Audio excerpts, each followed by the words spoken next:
క్రైస్తల దేవుని సేవ అంటే నిశ్చితార్థాలు చేయడం, పెళ్ళిళ్ళు చేయడం, పుట్టినరోజు ప్రార్థనలు చేయడం, భూస్థాపన కార్యక్రమాలు చేయడం, ఉపవాస ప్రార్థనలు చేయడం, పెద్ద పెద్ద గొప్ప మహాసభలు నిర్వహించడం మాత్రమే కాదు,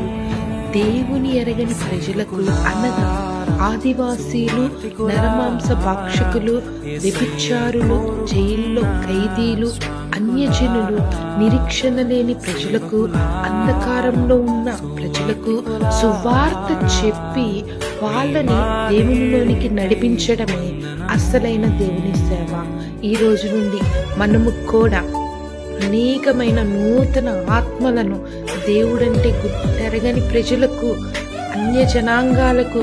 ఆదివాసీలకు, ఇటువంటి ప్రజలందరికీ కూడా మనం సువార్త చెప్పి నూతనమైన